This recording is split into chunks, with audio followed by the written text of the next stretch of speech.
Hello দর্শক, আসসালামু আলাইকুম। আশা করি সকলে ভালো আছেন। তো দর্শক দেখতে পারছেন এই যে আমাদের যে সরিষা ক্ষেতগুলো দেখতেছেন। তো বন্ধুরা, এগুলোতে আমরা পুরো ক্ষেতে কিন্তু আমরা সরিষাগুলো চাষ করেছি। তো বন্ধুরা, আপনারা চাইলেও কিন্তু এই সরিষাগুলো আপনারাও কিন্তু নিজেরাই চাষ করতে পারবেন এবং এই সরিষাগুলো চাষ করা কিন্তু খুবই সহজ। তো বন্ধুরা, আপনারা যদি সরিষা চাষ করার জন্য খুবই ইচ্ছুক হয়ে থাকেন, তাহলে বন্ধুরা অবশ্যই এই সরিষাগুলো চাষ করবেন এবং এই সরিষাগুলো চাষ করে আপনারা কিন্তু ভালো ধরনের লাভবান হতে পারবেন। এবং আপনারা একটি জমির মধ্যে সুন্দর করে হাল চাষ করে মাটিগুলো জোড়া জোড়া বানিয়ে তারপরে আপনারা এইগুলোতে সরিষার বীজগুলো আপনারা রোপণ করে দিবেন।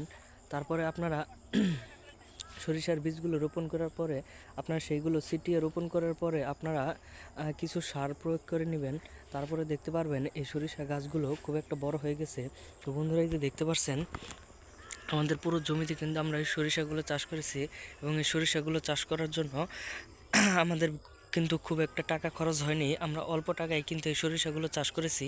তো বন্ধুরা, আপনারা চাইলেও কিন্তু এই ধরনের সরিষাগুলো চাষ করতে পারবেন এবং এই সরিষাগুলো চাষ করলে আপনারা ভালো ধরনের লাভবান হতে পারবেন।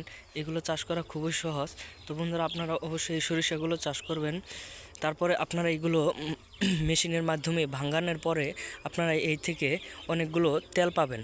তো বন্ধুরা, সেই তেলগুলো কিন্তু আপনারা বাজারে বিক্রি করতে পারবেন। পাশাপাশি আপনারা কিন্তু সরিষাগুলোও আপনারা বিক্রি করে দিতে পারবেন। তো বন্ধুরা, আমাদের ভিডিওটি যদি আপনাদের একটু ভালো লেগে থাকে তাহলে অবশ্যই চ্যানেলটি সাবস্ক্রাইব করে দিবেন।